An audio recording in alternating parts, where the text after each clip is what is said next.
live here on YouTube live stream. The Full Nerd. Oh, let me make sure I'm muted. No, good, I'm muted.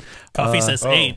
Yes, we technically hit 9, which is also a good number. Okay. A good lucky number. Okay. So we are live. Yeah, we are live here on the internet. The Full Nerd podcast talking about PC building. This is the pre-show where we talk about stuff that's not PC building usually.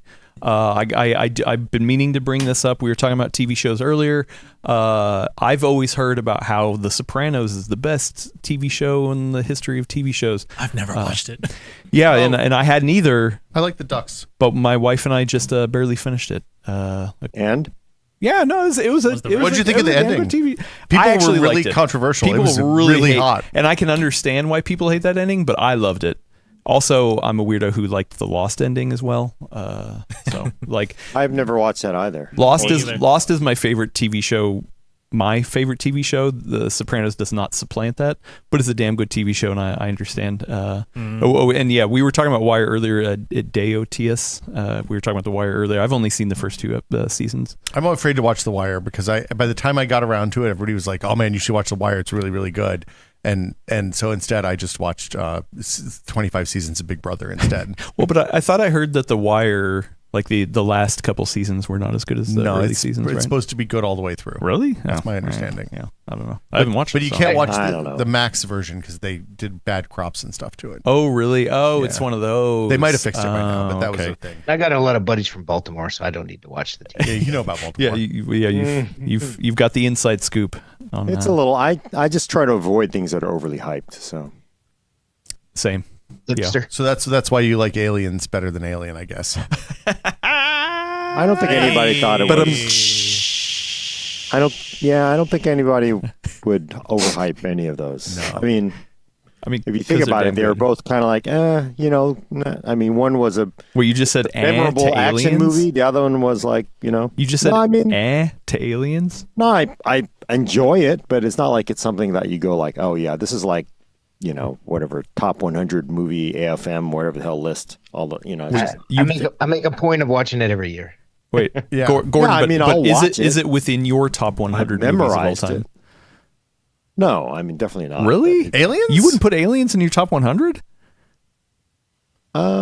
I guess, yeah. I mean, if you like want to do all this whole time after all that talk, you've made it sound like Aliens is like one of your favorite movies of all time. What? It's extremely quotable, memorable. Bill Paxton made that movie. Sigourney Weaver is an amazing, action hero. Yeah. But let me just tell you what I think of the movie that people think. Like, again, Aliens was like, yeah, it was good. But that just tells you what I think of Alien. It's like, I mean, okay. Like I think Aliens, I love it. I prefer it. At the same time, like any a-hole says Alien is better than Aliens. Like, oh man, all right, we're not gonna get. There's things you just want to know about people because like here, like for people who are not, if you're watching it, a lot of us tech people are not really socially very good around people. But when you go to like a party and you're there and you're talking to people, you got your glass, and you just ask them, like Alien versus Aliens, and then you can sort of tell what kind of person they are. Don't ever pass judgment, but you can, in your mind, file it away like something's wrong with them if they like Alien more than Alien. I mean, all right, he's trying to bait us. Nope. It's the truth. I mean, like we got a super chat. We got a. I have to get. You're to the legally super mandated. Chat. I have to get to the super chat. Thank you so much, Joseph Fresky, for giving us $5. So much more than you know. Yeah, Gordon, I want to do a podcast discussion with you on DS9. Ooh. It was the best Trek series ever. I agree. I agree that it definitely so far is the best of the bunch. Although I think Strange New Worlds is pretty good Star Trek. I've heard people say that. It's my favorite. Like I thought when I watched the first season of Lower Decks, I was like, oh, this is the thing I'm going to like more than any Star Trek that they do in the future. And then Strange New Worlds hit, and man, like it like they don't miss. Every episode of that show is good. I didn't watch the singing one because it's like, oh my god. Well, this is what happens when you get a bunch of theater majors like making, like, oh, what happened? You just ran out of content. You never like sing. I can skip that one. But the singing one. Okay, so here's the thing. They did the greatest hits for Star Trek, like for Star Trek episodes that first season, right? Like they did I mean, I guess it rolled over in the second. They did a law episode the second season. They did a Western. They did a Western. They did a war episode. They did a holodeck episode. I don't think they did a holodeck episode. See, they don't have a holodeck. No, there's no holodecks. There's no holodeck in that? No, because the holodeck wasn't invented until TNG. Oh, this is a pre. Oh, okay. Well, I haven't watched it. Sorta. There was a holodeck in the actual animated series on the original Enterprise. So. Yeah. Really? Yeah, there was this episode where they were trapped in what essentially is the holodeck. Wait, so they retconned it so that William Shatner could have stepped into a. I know, whatever. That William Shatner could have stepped into a holodeck, but he didn't. He's too busy, man. William Shatner lives in the real world. He doesn't have time for. I could see that. Yeah, he's like these fake frames. William Shatner would have hated frame generation. No, because these fake frames, he doesn't like it. No, he doesn't need fake frames. Yeah. He can fill every frame. And more. Okay, the question I have though is I haven't watched Deep Space Nine since original, when it was on. Do you think it still holds up? Have you tried to go back to it? I didn't like it then. I haven't rewatched it. No, Gordon, what do you think? It does hold up because it was, most Star Trek series up until DS9 were basically made for syndication. They wanted them all separated because they could sell them in little parcels and people couldn't get invested. So the story arcs of DS9, I think, made it better. So it does hold up. What hasn't held up, though, is there has not been a remastering of it. There's a lot of reasons for that. I guess apparently it was shot on some lousy tape format of the era, and TNG got a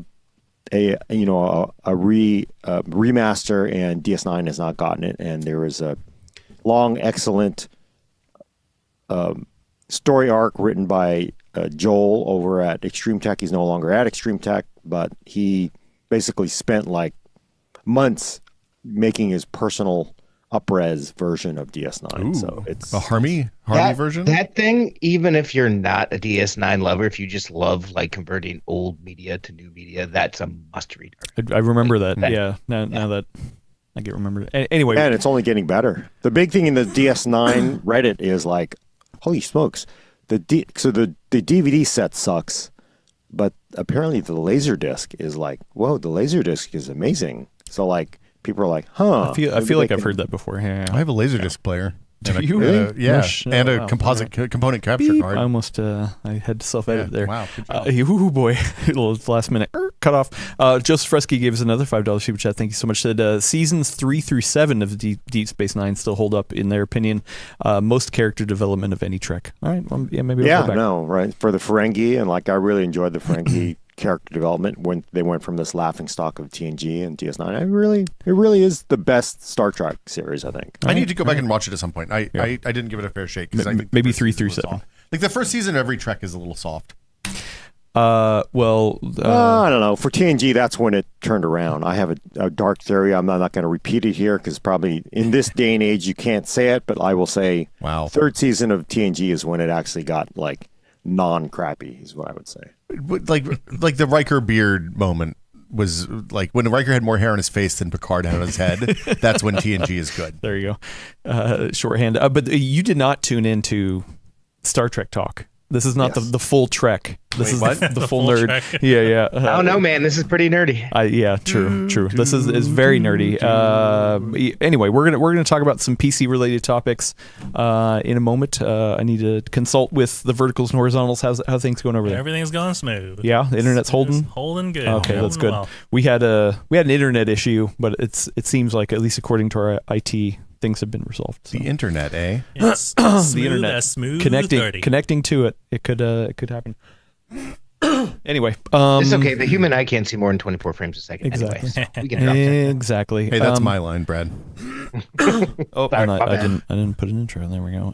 What are we talking about today?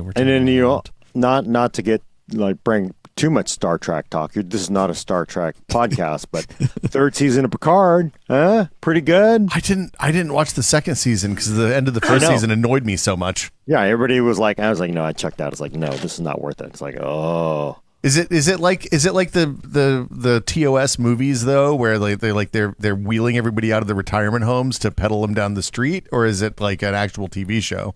Well, it's Star Trek, so really, if you think about it, the most action is sitting down on the bridge of the Enterprise. Sometimes not the Enterprise in this case, but I don't. Sometimes they're all like, "Okay, I'll lean together." There we go. Yeah. There we go. So it does. It's not an action movie, but I will say, you can skip the first seasons of Picard because clearly it was like, what were you thinking? But third season, third season is when Star Trek hits its stride. So yeah. All right, there we go. Well, maybe episode 300 is where we're going to hit our stride. Oh yes, yeah, third season. It's our third season. Third 100 episodes. now. 3's a good number. Yeah. Okay. All right. We're going to start. We ready to start? Ready. Here we go. In this episode of The Full Nerd, we talk about MSI breaking up with Radeon and motherboard outrage ponies.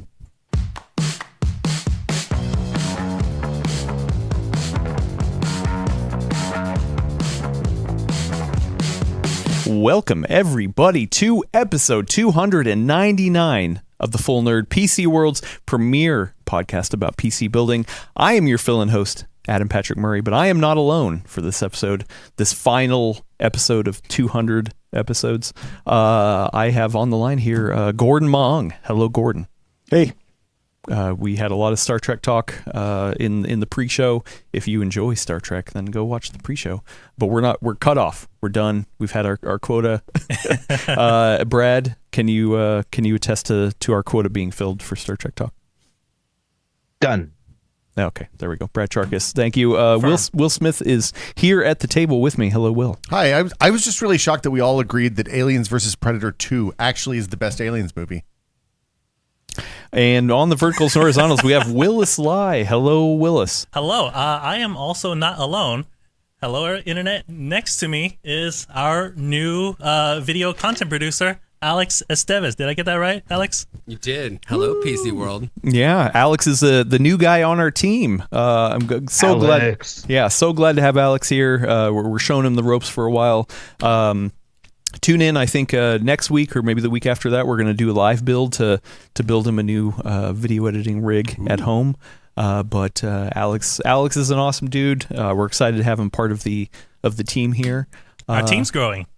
Team's growing. It's growing, Yeah. It used to be just me and Willis, and I need a bigger desk now. We need a bigger desk. I know, right? Yeah, we're gonna need more than that. But we're here to talk about PC hardware. Before we get to it, we have a couple major announcements to make. Other than Alex starting, major announcements. Thank you, Alex. That's one major announcement. Number two is, hey, if you can't count, after 299 is 300. That means next week we will have 300 episodes of this year podcast. Actually, technically more than that because we have some special editions and episode 0. But some extras in there. Whatever. We're just going by the actual canonical count. Next week is 300, so you definitely want to tune in. It's going to be fun. We have some things planned. It's going to be a damn good time. So bring your party hats. If you want to wear a party hat with us while you're watching. Do we have to bring party hats too, or are you going to provide party hats? We are going to provide party hats. Nice. Don't worry. Can I wear party pants? Usually you wear no pants, so I guess any pants is party pants. Wait, I missed that memo. Upgrade. There we go. And, look at the Gordon's face. He's like, "What? What are party pants?" Okay, you don't want to know. You'll see. If you have You'll see. You'll see in episode 300. You will see because Gordon will be here for episode 300 in the flesh in his party pants. So I'm still trying to figure out AVP2, which one that was, because they were all terrible. But the next major announcement, which is something that we're going to be talking about for the next couple episodes, I'm going to really hammer it in, is that The Full Nerd is getting its own YouTube channel. What? It's true. If you go over to youtube.com/@thefullnerdpodcast, subscribe over there. We're going to start moving the podcast over to that channel. Okay. So we're going to take a little bit of a phase approach because obviously we do it live and we want to make sure that nobody misses out on the Full Nerd experience. So first up, just go over there and subscribe right now. And then you won't miss anything. So if you love this podcast, go over to @thefullnerd on YouTube at the Full Nerd Podcast, because unfortunately there's an @thefullnerd, somebody who never uploaded anything. There always is. I know. I hate that. So it's @the Full Nerd Podcast. Go over to subscribe right now. That's where we're going to start putting the show. For the time being, though, we're still going to go live here on PC World. but then we're going to unlist it and put the pre-recorded episode up on at the Full Nerd Podcast YouTube channel. And then, after a number of episodes, we're going to start just going live over there. So all of your Full Nerd podcast goodness is going to be all in one channel, so it's easy to digest, and hopefully easier for the algorithm to not mess things up. I am going to. Oh yeah, I linked there we go. Algorithms. Yeah, and pinned. wait, is that? That should be. you- Just to be clear, You nothing's put the happening. wrong one. It's at the Full Nerd Podcast. Oh, At the Full Nerd Podcast. I know. Yeah. my bad. Unpin that quick. Good God. Do not go subscribe to at the Full Nerd. It's the Full Nerd Podcast. Just to be clear, nothing's happening to PC World. Nothing's happening to PC Like World. PC No. World is just going to be Yeah, the yeah. same, but like the Yeah. And honestly, this. I mean, we started the Full Nerd. I mean, we'll talk about this on episode 300, go over the little bit of history, but we started this before I fully even understood how to do any sort of YouTube stuff. So I was like, it's, Full Nerd is a sub brand of PC World. Let's just put it on the PC World channel. All right, cool. And then it became pretty obvious a couple years in of like, the algorithm doesn't like long form live podcasts, along with, short form pre-recorded stuff. Now shorts are in the mix, whatever, a lot of algorithm reasons, but really it's a cleaner way to say, hey, if you like this podcast, go subscribe over on that channel. There's plenty of people who watch the podcast that don't watch our normal videos. I mean, you should, but yeah, it's still we're still the same people. Nothing's changing. It just makes more sense to have it as a separate entity. For now. The algorithm is fickle and angry, and we have to do what we can to feed that monster. I mean, luckily I don't usually, honestly, because I hate clickbait and all that kind of, chasing numbers or anything like that. We're definitely not into that. But I mean, it's just cleaner to have the podcast on a separate one. We're not going to change you made me take all those photos yesterday with like with my hands in my hair. Oh making a yeah, big and you were stupid just like, face. ooh, yeah, all the Yeah. O face Yeah. kind of stuff. Yeah. So and then we will still have a playlist on the PC World YouTube channel pointing to the Full Nerd. So they're still tied for now, but it is definitely together. Remember, at the Full Nerd Podcast, not at the Full Nerd. Or if I you, hate that other channel who has never uploaded so much. I know. But I should try to reach out to them and be like, hey, listen, come on. I've got $20. What can I do here? Anyway, Wait, wasn't that? I'll get you a McRib next time they're in stock. there we go. Yeah. Wow. I thought they were never coming back. Don't break my heart like that. sorry. Will. I'm sorry, No. Brad. I thought They have the exact same warehouse full of the McRib made in 1956, and they just defrost a couple million of them every year, and they bring it back. Yeah. All right. But yeah. So I'm sorry. I'm gonna keep bringing up this idea of We gotta remind moving. people. Yeah. I want to remind people once again. It's gonna be a painful transition in any form. But we just need to rip the Band-Aid off and do it. But my goal is to make sure the people who like to tune into this and watch this, that it's not going to be a problem. And if you're an audio listener, literally nothing changes. yeah, it's exactly the same. It's going to be the exact same. So don't worry about it on that end. This is mostly for people who So where do we go again for this? youtube.com/at the Full Nerd Podcast. youtube.com/at the Full Nerd Podcast. Subscribe over there. That's where we're going to start posting the This would have been a good I- announcement for next week. You pulled the trigger too early, Adam. Well, no. Once again, there's going to be a little overlap. So it's not like all of a sudden we're going to start going over there. There is going to be a little bit of overlap. So you have. Oh, and you have also, some by the time. way, when you click subscribe, you got to click the bell. Oh yes, sure to thank hit you. the bell. Yeah, hit the bell if you want to know when we go live with the podcast. There's always a lot of people who are like, "Hey, how do I know when the next podcast is?" This is going to make it way much easier as well. I gotta sign in to subscribe. Oh, yeah, you should sign in to subscribe. Believe me, So much it's work, going to be Adam. worth Is it. it gonna be worth It's gonna it? be worth it. Okay, if I it's worth it, promise. I'll do I it. promise. Anyway, somebody on our Discord last night, because I did announce this for the first time on our Discord yesterday, and somebody got the lucky number 13 sub. Oh. Man. And so they won everything. So every 100 subs, I'll give that person a high five. There we go. Adam will come to your house and give you a cookie. There you go. So at the Full Nerd Podcast on YouTube, new channel. But yeah, that's it. That's enough of housekeeping. We need to start moving to talking about some PC hardware. The first one is it looks like MSI and Radeon were dating. They were holding hands, walking down the street. Everything was happy-go-lucky, and then all of a sudden, in the tabloids, I started to read that there's a breakup, that they're not going to be dating anymore. Brad, please tell me what's going on here. Yeah, it looks like MSI is not really interested in making Radeon graphics cards, and they didn't announce anything to that effect at the start, but people kind of caught on to it. It started, I think, over the weekend.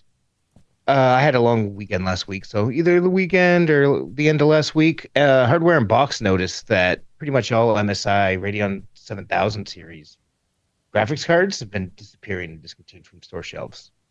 So, they tweeted, hey, what's going on here? Blah, blah, blah.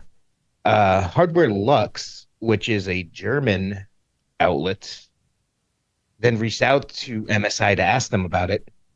And MSI said, when it comes to graphics cards, our focus at the moment is actually more on RTX cards. Nevertheless, the collaboration with AMD is essential and extremely relevant for us. We see a very positive development, particularly in the area of mainboards/motherboards. So I don't know if they're breaking up, but they're not BFFs right now. Video cards, famous for leaks, went back and looked, and they discovered that, pardon me for looking down, I have the notes right here on my phone.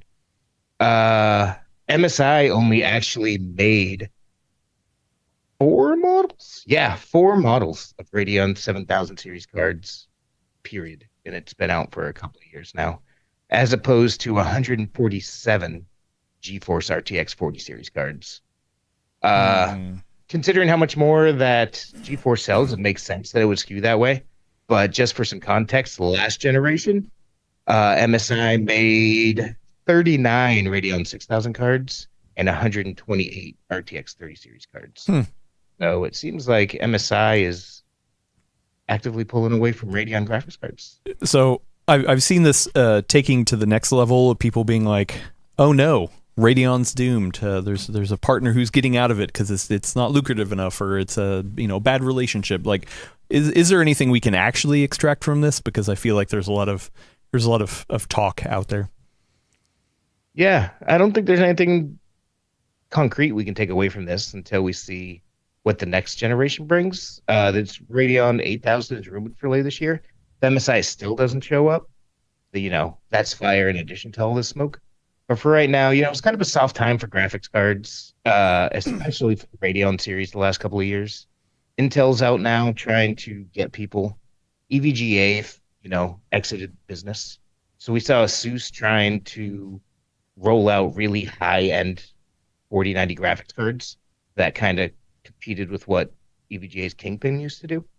Maybe MSI is just kind of filling in. Someone has to make up for all those EVGA GPUs. Maybe MSI is just reallocating its resources to do that. But yeah, it's kind of awkward. Doesn't look great for Radeon. But kudos to Hardware and Box for noticing it, and to Hardware Lux for following up on it. Yeah, and also I want to point out there's a video card story that shows for the launch of the 7700 XT and the 7800 XT. Launch partners on the official AMD slide include ASUS, ASRock, BioStar, Gigabyte, PowerColor, Sapphire, XFX, Yeston, and another brand I can't pronounce. There's no MSI on there. So other than the GRE, those were the other two new GPUs to launch. Interesting. I mean, do you think that this wind down in the 7000 series, the scarcity, is just a result of them winding down production of these as we get closer to RDNA 4, so they don't have overages left? Or do you think that, because to me, it's a little far out for that, it feels like, but if they haven't been selling particularly well, then it makes sense that they would just stop producing them and start and produce cards that are selling better, right? Yeah, it's possible. Go ahead, Brad. Sorry. Oh, sorry. GeForce clearly sells a lot more than Radeon does. If you look at the Steam hardware survey, which has plenty of flaws, but nevertheless, it's a good, useful thing to look at for broad insights. Like, even the 4090 outsells the most popular Radeon card, and that's a $1,600 GPU. And considering the fact that MSI only, apparently, I haven't double checked, but VideoCard says they put out 4 Radeon 7000 cards total. and they weren't part of the 77 or 7800 launch, it kind of seems to me like they're backing out the door. Well, and also the fact that they didn't produce 7700 and 7800 XT. Yeah, so. that's telling too, I guess. But I mean, it seems like they want to keep the door open in case. Like it seems like they just want to maintain neutral territory, maybe, so they can keep making whatever's. And this is definitely not an EVGA scenario, right? Where they're publicly coming out here and being like, "Oh no, we're out of here." No, it was the exact opposite. Oh, sorry, Gordon, go ahead. No, go ahead. Yeah, it's the exact opposite. They said in that quote that I just read out loud, we're still working with AMD, but note that they also said, hey, especially in the area of motherboards. So these are complex businesses that have all kinds of parts that are separate from each other, motherboards, GPUs, CPUs, etc. So I wouldn't expect them to be anywhere near as vocal as EVGA was if they do decide to get out of the Radeon business, but I think at best at this point, you could say they have a toe in the water. Yeah, and if we're sticking to the relationship analogy, I don't think this reads at all like that, because this is more like, if there was it's a separation period.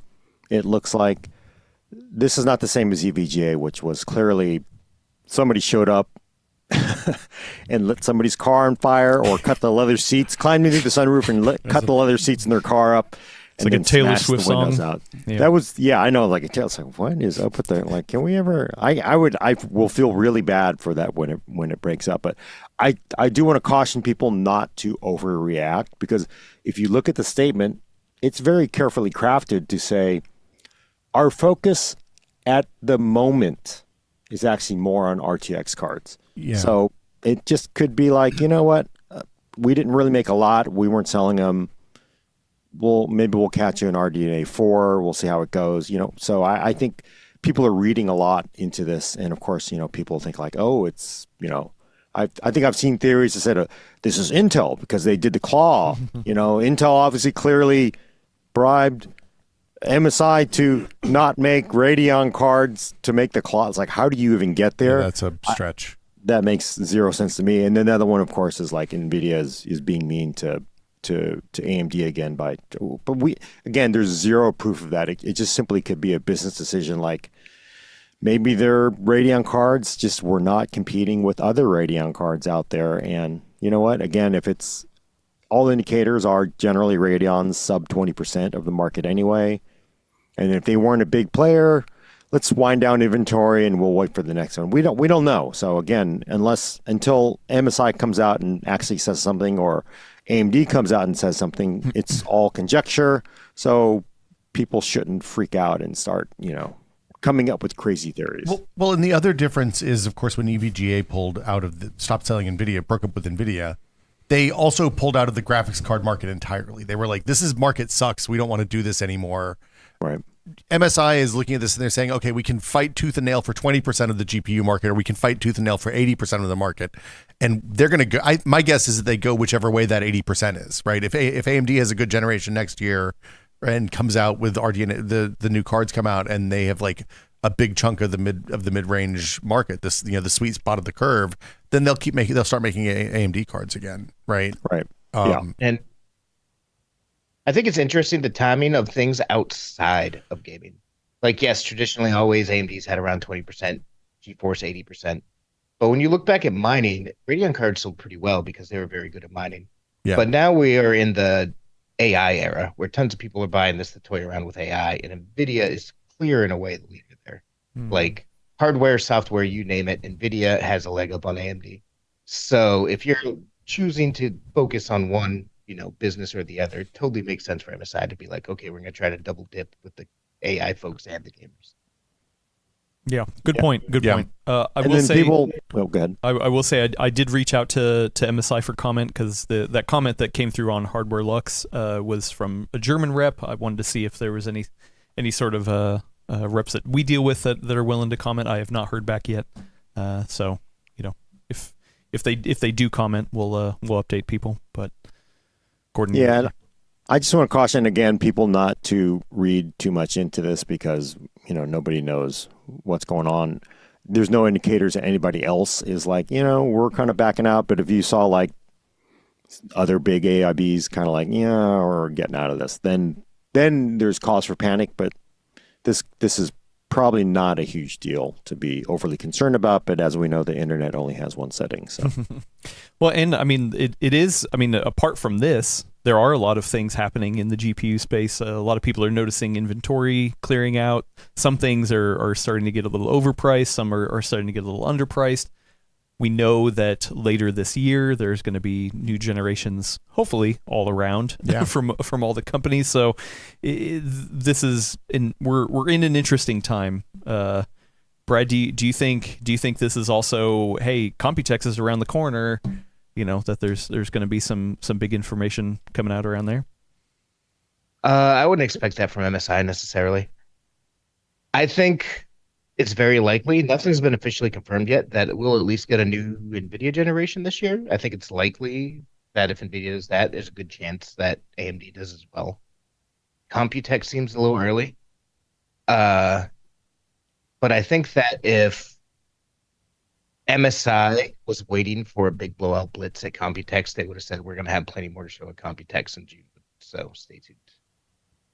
Good point. But we might very well see new NVIDIA and AMD generations announced or at least teased, but I expect it to be later in the year for it to get formally launched.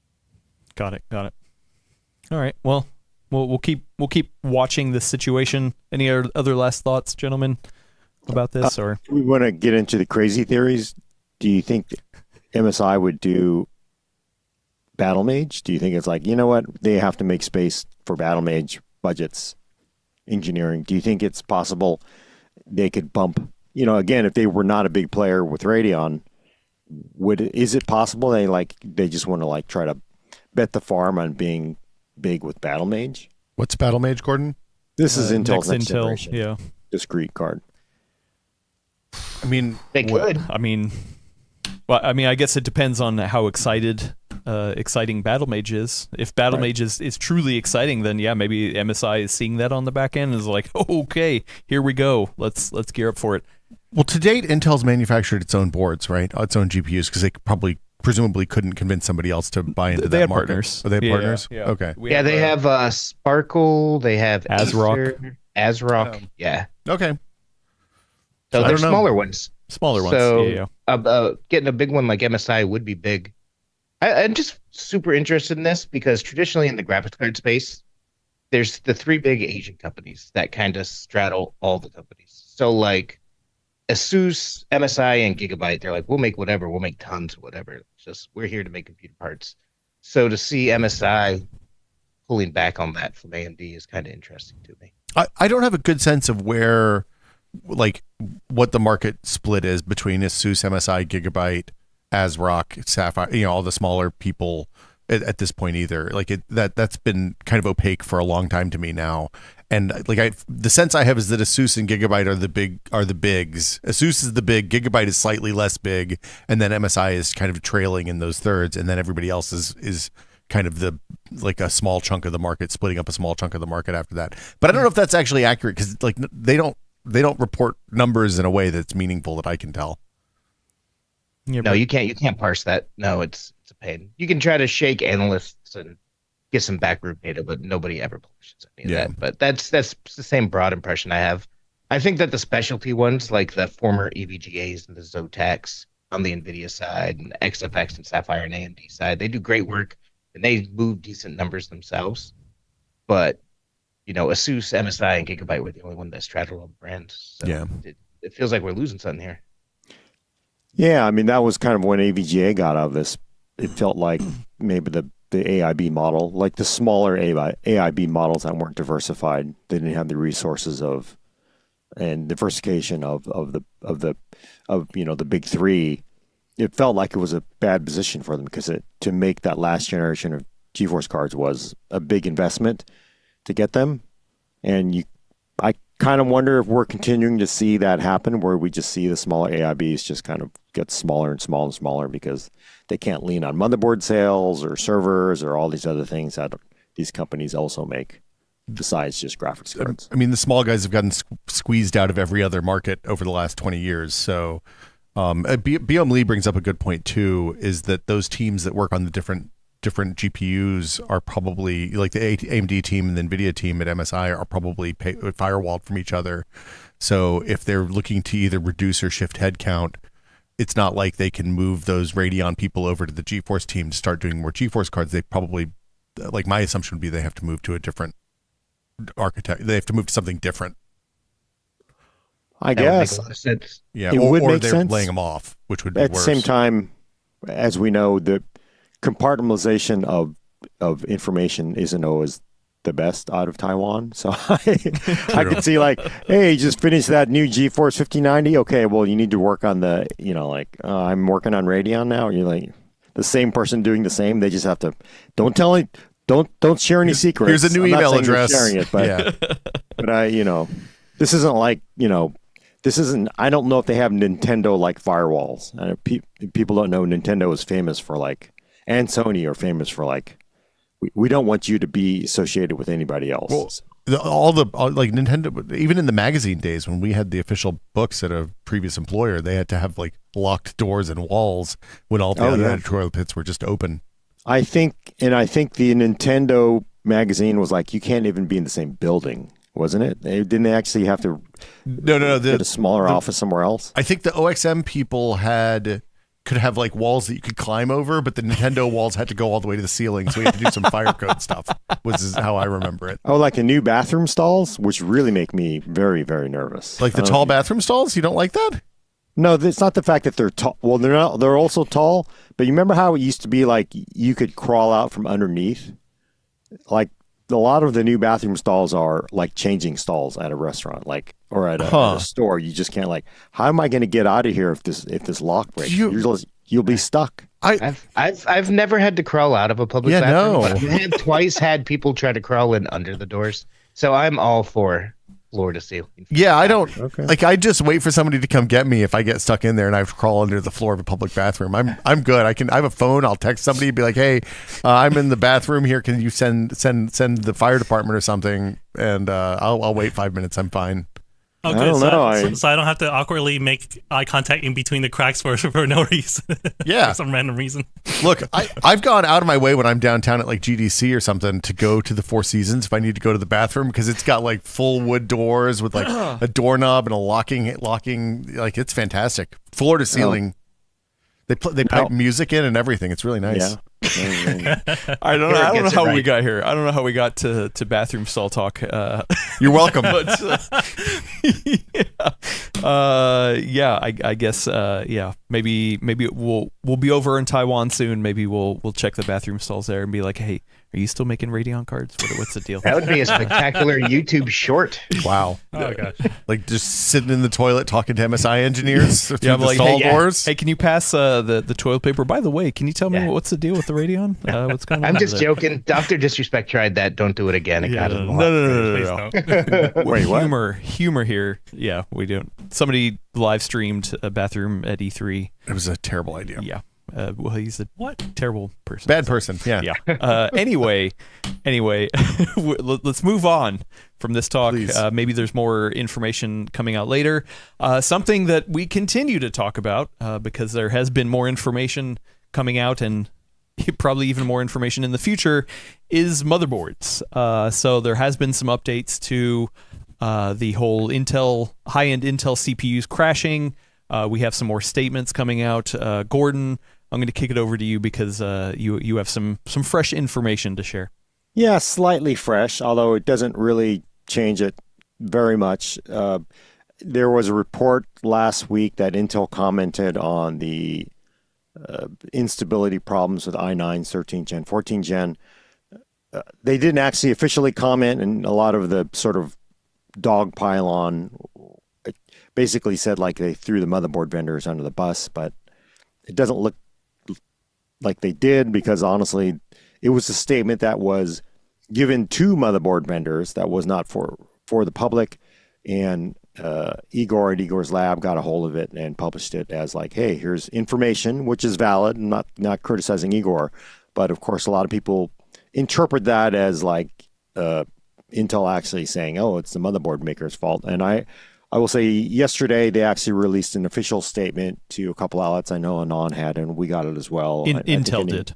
Intel did. And I will note the statement from an Intel spokesman.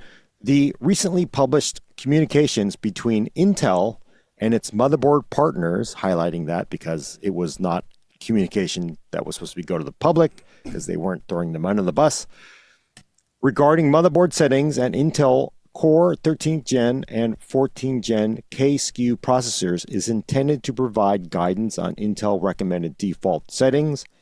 We are continuing to investigate with our partners the recent user reports of instability in certain workloads on these processors.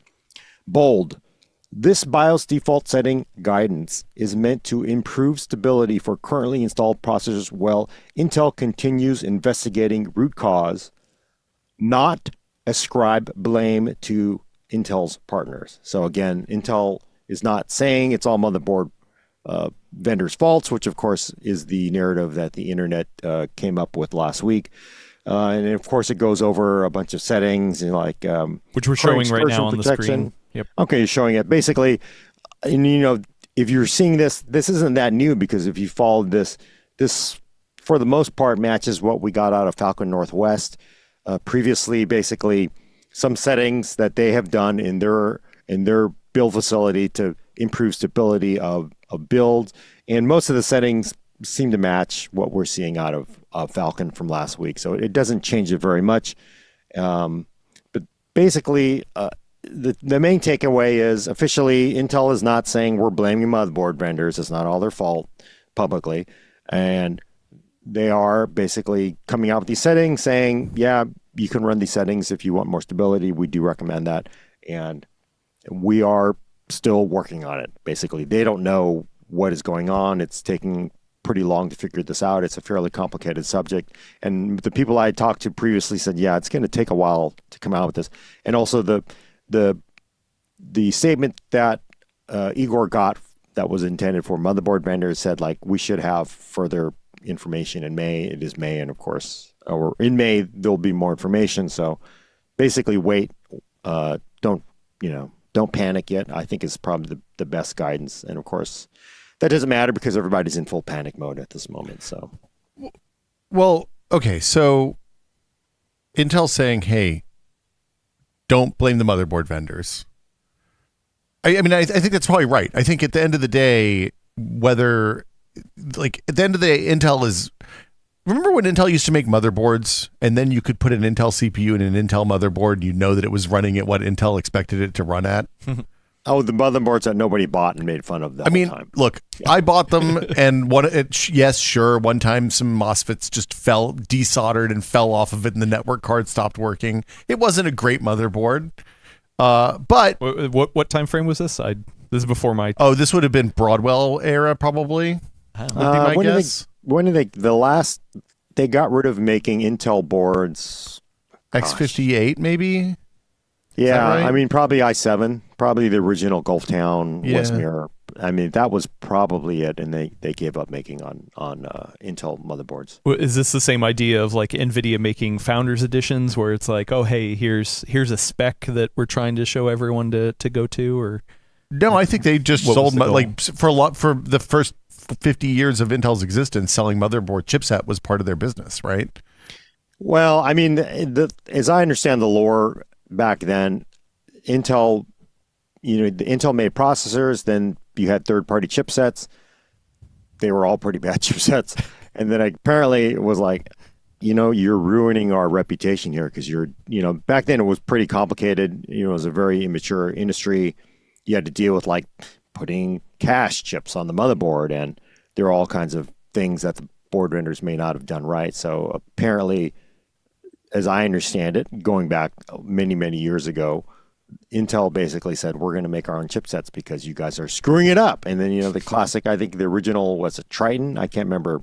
Yeah, it was like 486 days, I think, right? Socket 7 days? Yeah, I mean, it was a long time ago. So apparently they made chipsets, and the chipsets were so good that everybody's like, why am I going to buy these lousy third-party chipsets? So Intel started, basically took over the chipset market for its own CPUs. I'm sure a lot of people say like, oh, actually, it was just Intel gobbling up somebody else's lunch because they make the CPUs. If you make the CPUs, you have a deeper understanding of how to make a better chipset for it, and it's. I could see that being very reasonable because it was probably a decent revenue selling these things, and why not go ahead and do it, right? There's a reason why Intel has made Wi-Fi chipsets too, right? Because and then they started moving things off of the North Bridge and into the CPU, and like the CPUs and the chipset became more integrated until the point that it became absolutely necessary for Intel to make the chipset and the CPU as they were at the same time. And then they started bringing the add-in board partners. I guess what I'm getting at here is at the end of the day, even if the add-in board, even if the motherboard manufacturers flew too close to the sun with their stock settings, it's ultimately Intel's fault for allowing them to do this because they're licensing the chipset to them. They're selling them the chipset. They're not saying, hey, all of these settings need to have the same label across all vendors' BIOSes. Because if this has become such a complicated thing and it's taking them this long to figure out, how are we as normal human consumers supposed to look at a motherboard BIOS and develop any kind of competency to be able to tune and set up these things when they're shipping overclocked, and they're overclocked in unpredictable and understandable ways, not just for people like you and me, but for people like Falcon Northwest and the add-in board partners and everybody else. It's become untenable, and like they've reached a point where they need, mommy and daddy need to come in and clean house. Yeah, that's my takeaway from all this too. I think Intel's statement is very good and political, but my less good and political statement is this all sucks and everybody is to blame. Yeah. Because we've been complaining about multi-core enhancements and other motherboard stuff for a long time. We've debated it on the show time and time again. Most recently, I think, was when Asus was overvolting the Ryzen motherboards. I think that was last year, early this year. Again, time has no meaning these new times. But even before that, we had a whole like half an episode dedicated to how do you test motherboards, Gordon, or CPUs, Gordon, because every motherboard unlocks different things out of the box. They're all named different, blah, blah, blah. They're pushing too close to the sun. But at the same time, as Will said, like in the end, they're getting these to support Intel and AMD chips. Intel or AMD can say, we want everything running at the baseline level out of the box, and you can have a software pop up that says, hey, to unlock more, go activate the Asus overclocking BIOS or whatever. And everything would be happy. I think this is a case of motherboard manufacturers flying too close to the sun with these multi-core enhancements and everything else over the last few years. On top of Intel flying way too close to the sun with power the last few years. And those two things have just come to an unnecessary head. And it clearly doesn't affect every CPU. Not everybody who even has a 13900K or 14900K says, hey, this is happening to me, but it's happening to enough now that I hope the entire industry takes a step back and says, hey, how do we stop this from happening to normal people in the future? Because we need to do better. For what it's worth, I'm not going to be surprised when this expands to all the K processor. Like I think we have a 14700K here that's suspect now. I mean, we had the Asus board that I built my last machine in is, I think, probably a CPU killer if I had to guess. And like, yeah. So I think this is going to end up hitting all. My big question is what happens if you put a non-K part into one of these boards to see what, like, is it actually going to run it at a real stock out of the box, or is it going to overvolt those too? And I don't know what the answer to that is because I don't think we have a whole lot of non-K parts around to test with. Yeah, Well, I'd have to look. And I do, again, I want to caution people. We really don't have a sense of how widespread this is. We don't know how many parts. Nobody has come out and officially said we have X percentage or X number of bad chips. There are certainly, and that's not to say this isn't real, because it is very real. We've got some in-house. There's definitely vendors that have had systems that have instability problems with it. But we really don't have a full accounting of how many parts it is. There are people who can run these chips just fine, stock settings in these boards, default settings in these boards, and they're perfectly fine. There are people who run them overclock and they have no problems. And there's some people that have nothing but problems. So we don't know. But I think the main thing is people shouldn't immediately freak out and go like, oh my God, this is every single one of them. I want to caution people not to get to that point, because that's the kind of freak out that's just going to cause a panic, and we're not there yet. Is it going to happen? I don't know, but I will say anecdotally, I've certainly seen a lot of reports, and then also talking to people that make these things and, in part of their business. It's not like we're 70% of parts that are going bad, but it's enough that it's concerning to everybody. So I want to make sure that is clearly said, because that context is often left out of comments on YouTube and Reddit and Twitter, where people just want to freak out. The benefit of how this has gone is, if you are one of those small percentage of users who are running into issues, sorry, Will, you do have remedies for it now. So you have these ASUS baseline Intel spec. You have the MSI baseline Intel spec. The part that really amuses me in a deeply frustrating, not really amused way, is that what they're calling these baseline specs are drastically different. Hardware Unboxed did an excellent video this weekend that I went and watched, where they took, I think it was a 14900K, and they tested it with, and they put all the numbers out for the MSI and the ASUS, both their benchmark results after applying the baseline, as well as the P1 and P2 values that they use for those baseline. And even though it's supposed to be baseline, they are drastically different. MSI's kit takes way more of a haircut. ASUS still has very much more aggressive P1s and P2s. What kind of performance delta what did they see? Do you remember? With the ASUS one, it's not bad in games. It's 3 to 5%. With the MSI, it was a bit more. Okay. But if you are running into these problems, Falcon Northwest is the big vendor who first put out a fix last week or the week before sometime. And following them on Twitter, Falcon NW on Twitter, or X, or whatever you want to call it, Doomed, they actually said they've tested this new ASUS BIOS and stuff like that, and it differs from the custom settings that Falcon Northwest originally provided, and unnecessarily throttles back performance.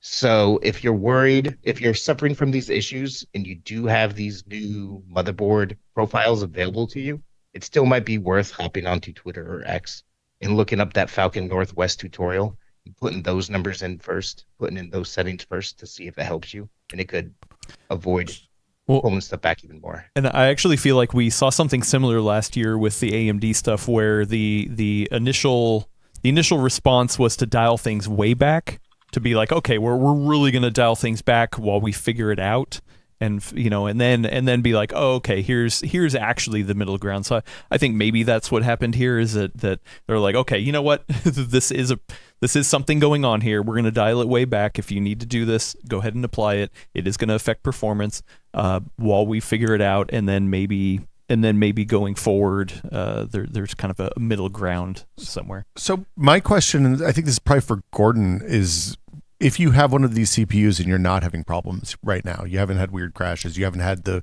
out of video memory, you haven't had EAC crashing, stuff like that. Like, do you download this Intel Stability version BIOS? Do you apply the Falcon settings? What's your operating procedure right now if you're sitting on what you're afraid is a ticking, like, maybe you're not even worried about it. Maybe you think it's like, look, Intel is going to replace the CPU if it conks out, right?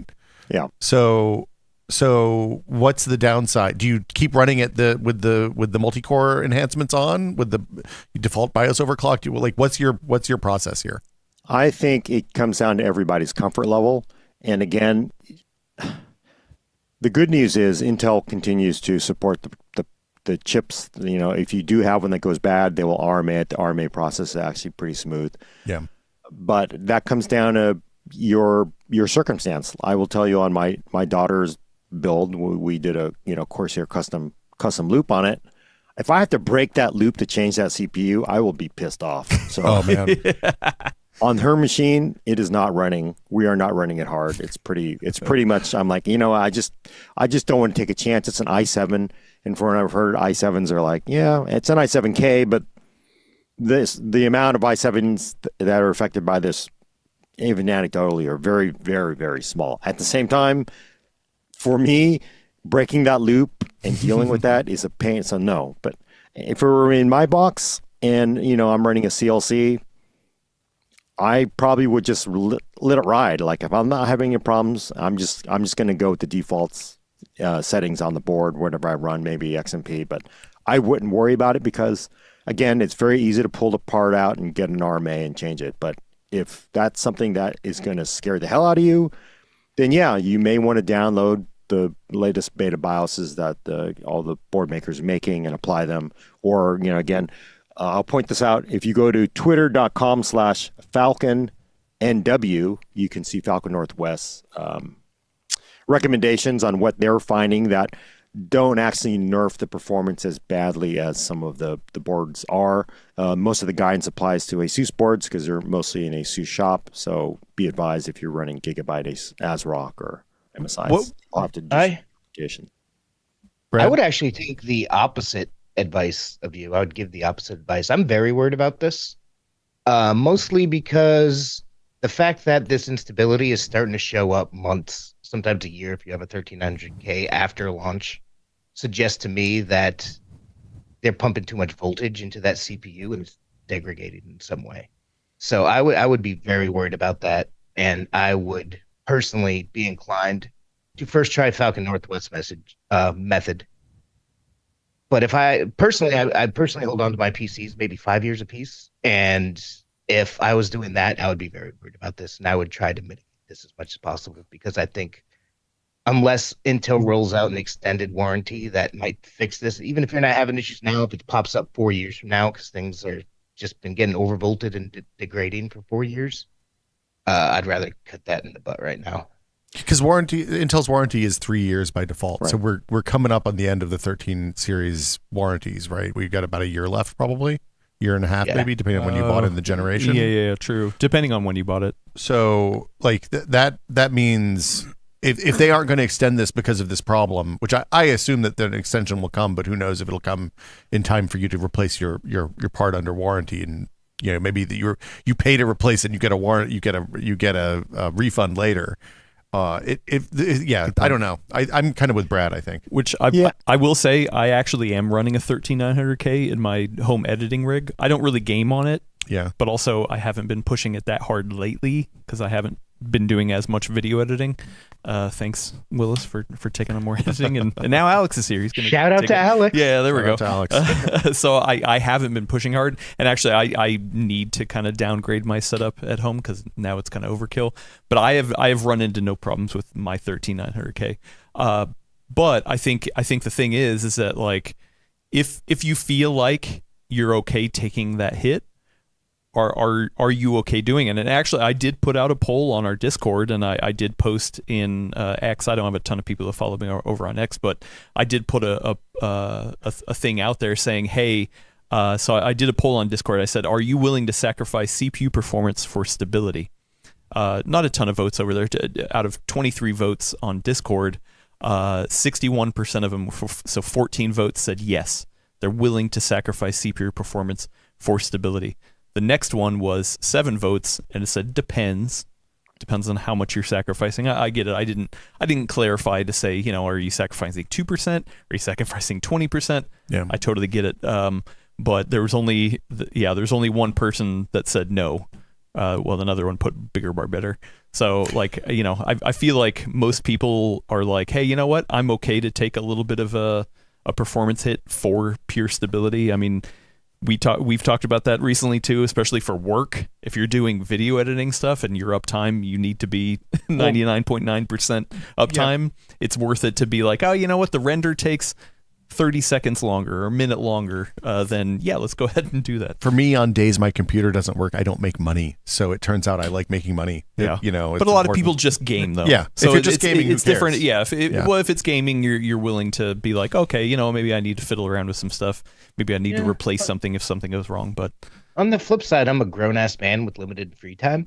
And if I had something going on, like Will had going on with all the crashes in Fortnite, it would turn my relaxing after-work hobby, which I realize might be slightly different for you, Will, into something that just makes me spit curse words and flip things. So I would take stability over performance.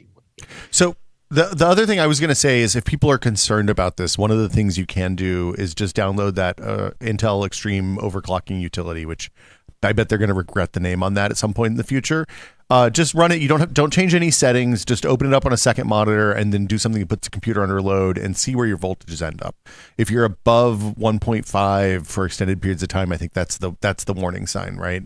1.5 spikes to 1.5 are fine, but you want to be in the 1.2 to 1.4. And a couple people both in the Discord attached to my podcast after we did that video were like, "Hey, your voltages are You crazy mean Brad high." and Will make a tech pod? Or Brad and Will made a tech pod. Made Yeah, a tech I pod. didn't want to. I didn't want to pull. Thanks for the Not a plug. plug. Yeah, please. Awesome podcast. But a couple people looked at that, watched that video that Adam and I made, and were like, "Wow, your voltages are crazy."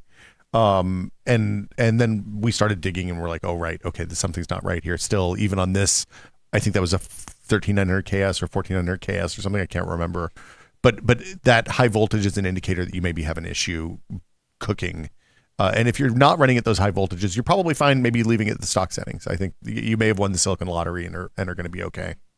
Yeah, but I mean, it probably doesn't hurt to go through and throw some of those switches, like making sure that Intel failsafe is off, not on. Yeah. Because it is a poorly misunderstood setting, which apparently the whole idea of Intel failsafe is if your system isn't posting, we will give it more voltage, because that typically has solved the problems if you stability or not post. But in this case, actually, if you have a CPU that is not, you basically lost the Silicon Lottery and it's just not doing well, giving it more voltage is not good, right? Yeah.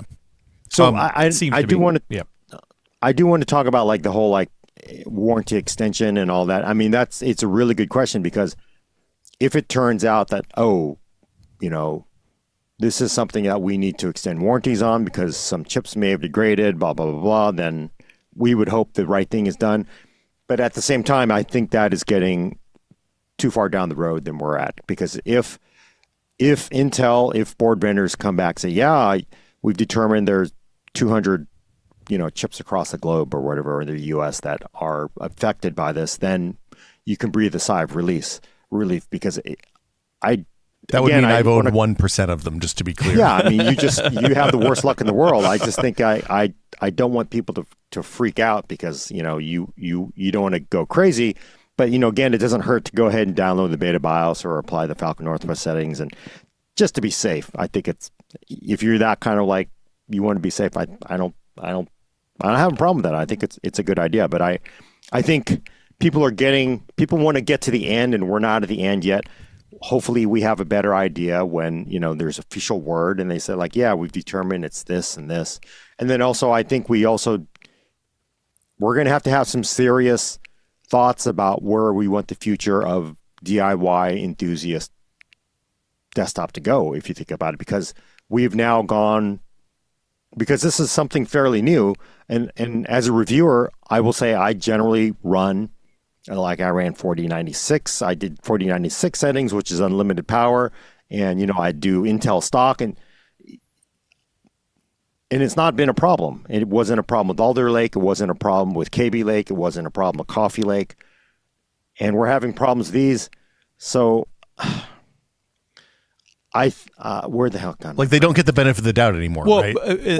And that was the question I had, because in my journey of doing benchmarking and stuff, we've went back and forth like, oh hey, do you just take the out of the box experience and say, hey, whatever motherboard I have, it's the out of the box experience, and we're going to review it that way? Or there's some outlets who say, hey, no, we take actually Intel's guidance, which is usually a managed PL1, PL2, and ICC Max or whatever. Obviously, this goes a little bit beyond that, but like you've traditionally been like, oh no, just out of the box experience. This is how somebody would receive it. Yeah. Right.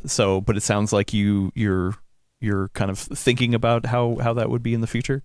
No, I will not change how I do things, because I think if you are buying a performance part, you want performance. It's just that we're now going to get to the point where, how much do we want to overcorrect here?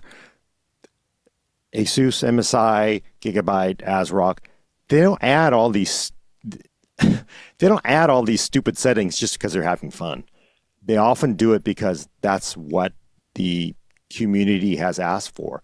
There are people who do actually overclock these things. People want the settings they want the ability to run all these things unlimited. They want to do all this. They want to do all the tweaking. It's DIY. I want to do this. I want to do that. So now if we're going to, it sounds like people like, I want an Intel motherboard that's running below, basically it's basically going to give me this baseline performance. So are we actually saying we want to buy a $700 motherboard, a $600 CPU, and then run the damn thing like, and drive on the freeway at 55 miles an hour? I mean, I think we have to decide where we kind of want to go, because here, look at this example. Remember when you can overclock an NVIDIA card really hard, right? You haven't been able to do that in a long time. Is that what we want out of our Well, that's CPUs because now? they operate out of the box very close to their maximums. That's a little bit of a different thing. It's the same Well, with AMD. But Like, still, to I me- mean, how much, so if we're saying we want to basically back off of all these crazy controls and the settings in the motherboards that no one even understands anymore or what they do. I think you're taking that to the extreme. If you're talking to what we're talking about here, I've been consistent in my point for 5-6 years now. I think motherboards should ship with the baseline specs. I think that's what it would clear As up all default? the questions about reviews as default. Yeah. And they Same. should also come up with some sort of, yes, you buy a $700 gaming motherboard because you want to go in there and flip all these switches. So there should be some sort of software pop-up or something that makes people aware, something in the box. Hey, go into the BIOS. We know you bought an $800 motherboard for a reason. Go in there, turn on the ASUS overclocking BIOS, have fun, do your own thing. But I think out of the box, baseline spec should be what it is. I've always thought that, honestly. Which once I again agree. is the same for RAM. You have to go in there and enable Yeah. the overclock. Yeah, or so Expo. for me, that's what I would want as well. Hey, all these enhancements to get more power out of it. Not that it shouldn't be there. It just by default, this is how it runs, and you go in and enable those things. Just You like got to do RAM. it for monitors. If you have a 144 hertz monitor, you're only getting 60 hertz until you go in there and change it till it's faster. I mean, my assumption when I built this, because the last machine I built was a 9900K. My assumption up until that point was, hey, when I put the CPU in and boot it the first time, it's going to be running what Intel says to run, and then if I want to go faster, then I have to press some buttons, right? And I don't think that's an unreasonable assumption. I guess the thing is, the reality is, again, everybody here is fairly advanced. Everybody follows all the tech websites, Reddit, and all this stuff.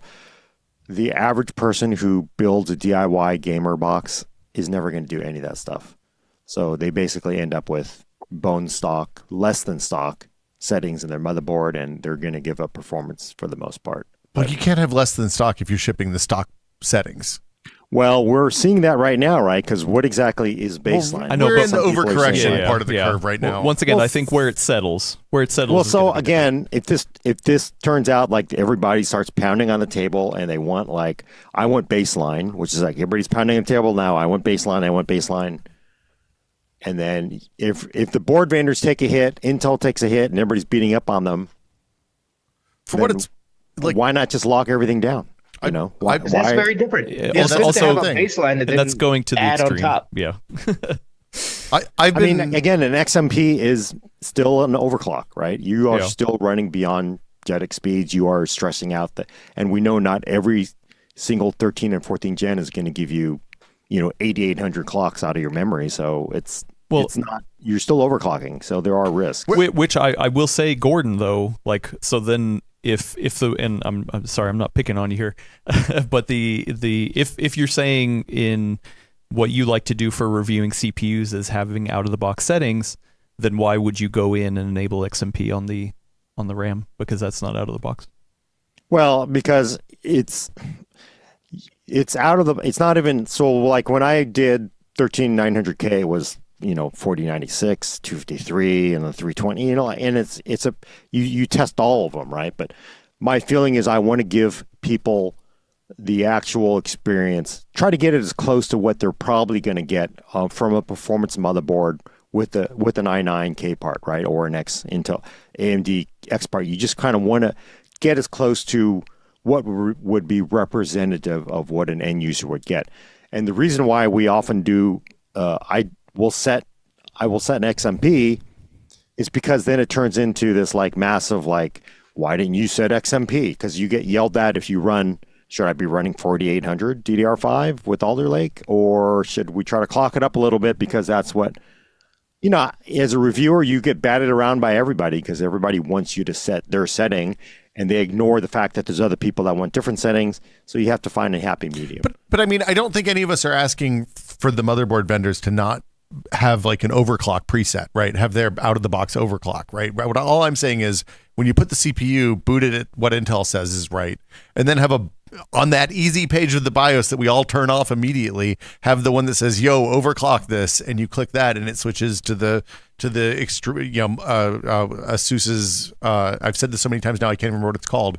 The MCE. Multi-core enhancement. Right, and increase the voltages and turn off the PL0 upper limit and all the things that they do to juice those benchmarks. And like, I think it's totally fine to have that option, but I think that should be hey, decrease the life of my CPU should be opt-in rather than opt-out. Well, maybe here's another way to say it. It's a good way of putting it. Yeah. But here's another way of saying it.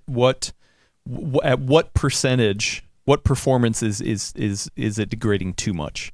Like, are you willing to say, hey, if out of the box it's just these basic settings, and guess what, I'm losing 20% performance over what I could be enabling just for stability. What's the percentage you're willing to take? I'm much more interested in the lifespan. I care much less about but it's hard. Computers that's are hard crazy to measure. fast now. That's hard to measure. I know, because but you have no idea what the lifespan could be. So would you? I mean, you got to err on one side or the other. Look, I buy the expensive one because I want it to be fast, but I also need it to work reliably. And when the moment they mess that up, then I'm going to swing back hard in the other direction, right? That's where we're at.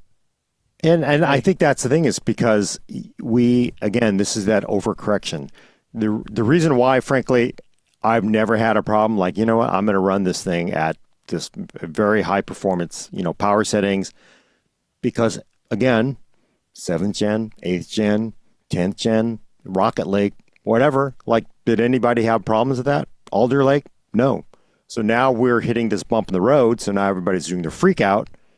So now everybody suddenly is like, whoa, I'm going to affect the life. But again, if you went to map previous experience, it just very extremely rarely had problems. And now it looks like there's a little more. So that I'm afraid of this overcorrection here. And frankly, Will, maybe you should buy a Xeon. Look, right? Fool me once, shame on you. Fool me twice, shame on me. Fool me 3 times, I'm switching to AMD. That's actually where I'm at. Now he's using AMD. Yeah. So. I've always, just to be clear, I've always said I wish that boards defaulted to the Intel spec and opted in. So for me, at least, I've been consistent with that. But the ironic part about this whole conversation is I suspect it's one that hopefully we won't ever have to have again. Let's hope. Because be just great. to keep even if they keep things as is, and ASUS and MSI and Gigabyte just keep clocking everything to 12, past 11, I wouldn't be surprised if a big part of the issue here is just that the desktop 14th gen parts are just coal furnaces, man. They just require so much power. And Intel's going to have to switch away from this architecture soon. And when that happens, I suspect things like this aren't going to pop up. But I'm hoping valuable lessons are learned long-term nonetheless. For what it's worth, I feel like Gordon and I have had this argument at about once a decade for the last 25, 30 years. Yeah. So, the other question I have, as we're talking about warranties only being 3 years, I wonder if there's an accelerationist answer to this too. Like, if you're sitting on a 13900K and you're wondering if it's going to last, like, maybe you should just turn MCE on, crank those voltages up, and burn it out before the warranty goes, so you get a clean one that you can start fresh with.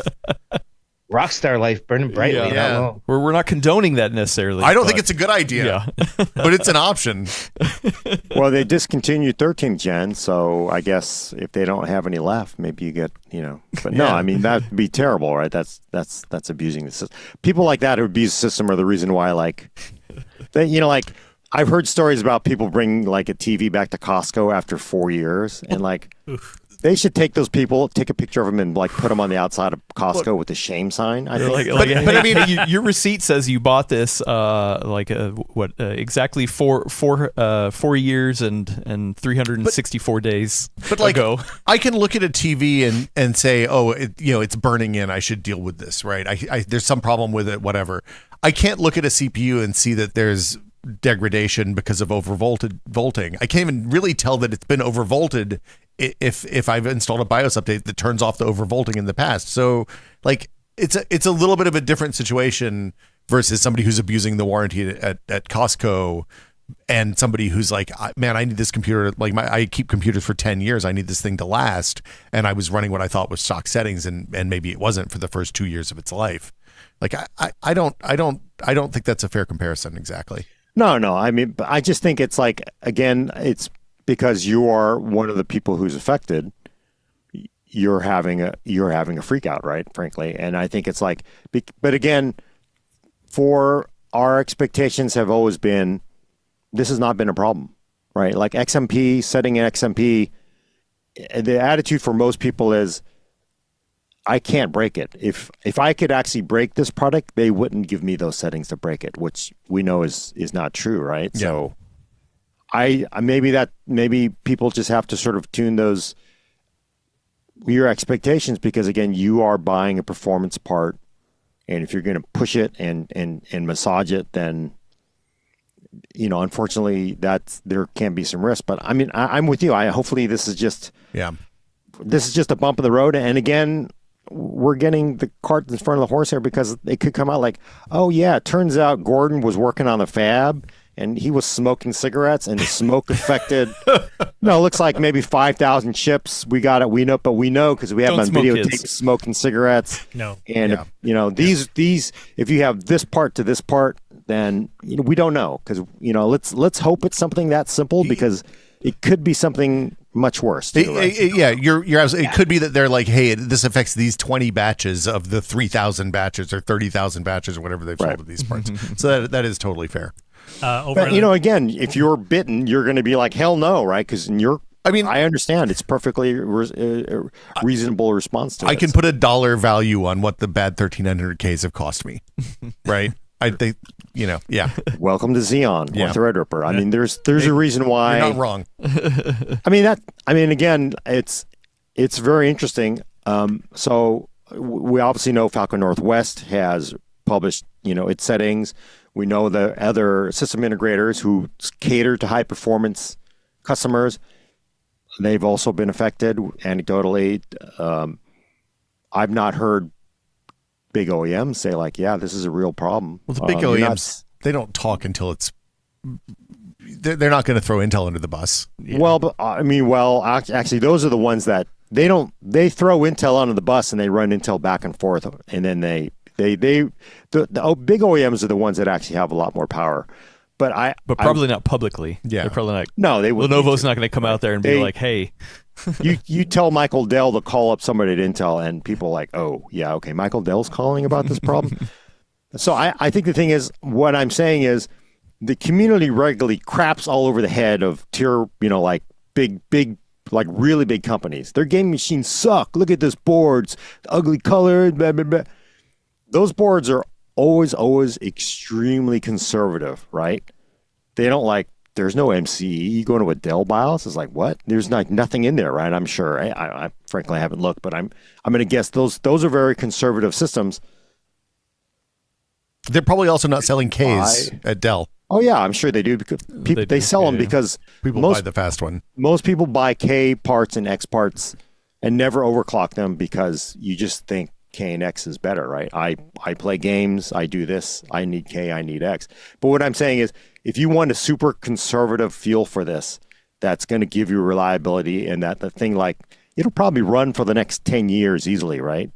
Then you buy one of those pre-built boxes that you've been like crapping all over their heads about, and it's going to be slower out of the box. But then than an SI box. I Right? don't know if Hey, I'd go that far either, but- Hey, I'm just playing devil's advocate here. I just want to see how people react. hey, buy a Dell or hey, buy a Xeon because our other computers aren't stable enough for you to use for 8 hours a day isn't a real good selling argument for continuing to sell your processors to me. Have you not heard of Right. the Gordon Mung Power Supply Company? That's Yeah, true. Yeah. I'm going to start selling my own line of no. I just think no. I know. I agree. And again, there's the reason why right now is a terrible period because not knowing causes a ton of damage because people are like, oh, is my chip bad? Did I hurt it? Or what's going on? And it's a terrible situation right now. And hopefully it clears up and gets better. But I don't know. I have no idea. It could be like, oh, this could be a oh crap kind of situation. We don't know, right? Like 12 volt high power. Like people originally thought like, oh, there's something. I originally like one of the theories I had was like, is there something fundamentally wrong with 4090? Like it's overdrawing power and like it's melting these things. That was one of the like pet theories. 2 months later, it's like, actually, it's this crappy connector, and it's backed off because I was doing wire, and I'm gonna hope it's gonna be something like that. So, Willis, you have something. Oh no! So earlier in the chat, Z530 says, for this argument, I'm afraid the person making the important decisions are the lawyers. Unfortunately, what do you guys think? True. Yeah. Yeah. Lawyers. well, I would point out and this is Intel history. They are familiar with these situations. It's called FDiv bug. Look it up. They ended up replacing all those Pentiums. You can get them in cool keychains at the Intel store. They also there was a RAM bus chipset where they built a translator to run DRAM because it was cheaper. Turns out there was a bug in that RDRAM to DRAM. They recalled every single one of those motherboards. There was a problem with some early like Sandy Bridge boards with some SATA. One port and they end up Intel generally is, because of their experience and understanding the liability, they generally play it very, very conservatively. So I think they understand. Historically, the culture at Intel has been, we would rather eat the costs of this rather than to take the risk of your Excel giving you the wrong answer or things blowing up. So I would hope that culture still exists there and that's what happens. I don't know what's going to happen, but I would imagine if you look at the history of Intel, again, I just gave you 3 examples where we're talking hundreds of millions of dollars in recalls, and they did it. So let's hope that same thing goes on here if it is that bad. Yeah. So We will see. The development continues. I actually did like hearing from people like how much they're willing to sacrifice performance for in the name of stability. So definitely more people. You want to buy this Dell Core i9? It's a little plain looking, but not as blingy, not as fast as. What would they say to that? They're like, oh, Yeah, Rabble, yeah. rabble, Maybe say that in the comments. Let's. I like hearing the different ways people use PCs. So I can't wait for the quote Gordon Mong says, just buy a Dell. yeah, It's just buy a stable. Dell, dude. Yeah.